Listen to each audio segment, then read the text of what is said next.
कहते हैं भारत अब विकसित हो रहा है, लेकिन मैं पूछती हूँ क्या सचमुच?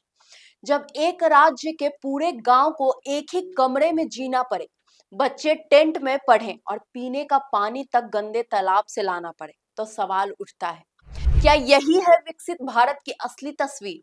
आज हम बात करेंगे उस मणिपुर की, जिसके बारे में शायद अब देश की मीडिया ने चुप्पी साध ली है। लेकिन जमीनी सच्चाई आज भी वहां की हवा में तैर रही है, धुएं, डर और दरारों के बीच। बीते 2 सालों से मणिपुर एक ऐसे संघर्ष की आग में झुलस रहा है, जिसकी लपटें धीरे धीरे पूरे समाज को खाक कर रही हैं। जातीय संघर्ष जो इंसानियत की चादर को तार तार कर रहा है। हजारों लोग विस्थापित हुए हैं, सैकड़ों गांव खाली हुए, और आज 21वीं सदी का भारत उस दौर से गुजर रहा है जहां एक पूरा गांव एक ही कमरे में रहने पर मजबूर हो गया है। सोचिए, एक ही कमरा जिसमें महिलाएं, बच्चे, बुजुर्ग, जवान सब एक ही साथ जी रहे हैं।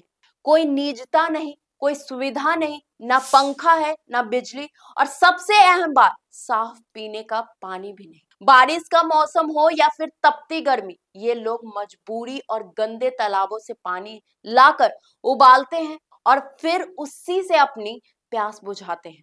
खाने को सिर्फ दाल और चावल, ना सब्जी है ना पोषण। बच्चे टेंट में बैठकर पढ़ते हैं जहां न रोशनी है, ना किताबें हैं, ना टॉयलेट्स, और ना ही वो माहौल जिसे हम शिक्षा का आधार कहते हैं। सरकारी आंकड़ों के मुताबिक मणिपुर में लगभग 60,000 से ज्यादा लोग अपने घर को छोड़कर राहत कैंपों में आ रहे हैं। लेकिन राहत किस बात की, जब इंसान को इंसान जैसा जीवन ही ना मिले तो क्या उसे जीना कहेंगे? महिलाएं सुरक्षित नहीं है, बच्चों का भविष्य अंधेरे में है, और युवा मानसिक अवसाद से जूझ रहा है।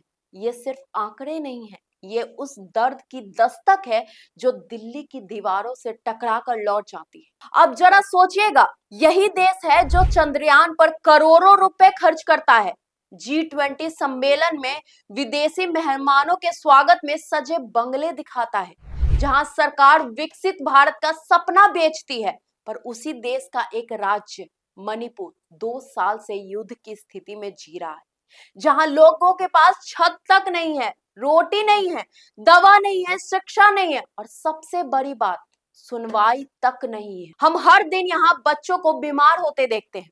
यहाँ मलेरिया, डायरिया जैसे केस बढ़ते जा रहे हैं। तो सवाल ये है, क्या किसी राज्य की हालत इतनी बदतर हो जाने के बाद भी हम खुद को विकसित कह सकते हैं? क्या 140 करोड़ की आबादी वाला देश अपने ही देशवासियों को 2 वक्त की रोटी और साफ पानी तक नहीं दे सकता? क्या मणिपुर को राष्ट्रीय खबर मानना अब भी मुश्किल है, क्योंकि जब देश की एक हिस्से में लोग युद्ध जैसी जिंदगियां जी रहे हो, तो बाकी देश की चुप्पी अपराध बन। मणिपुर को भूलना नहीं चाहिए, बल्कि उसके लिए आवाज उठानी चाहिए, बोलना चाहिए, ताकि लोकतंत्र असली पहचान सिर्फ विकास नहीं, न्याय और संवेदनशीलता भी हो।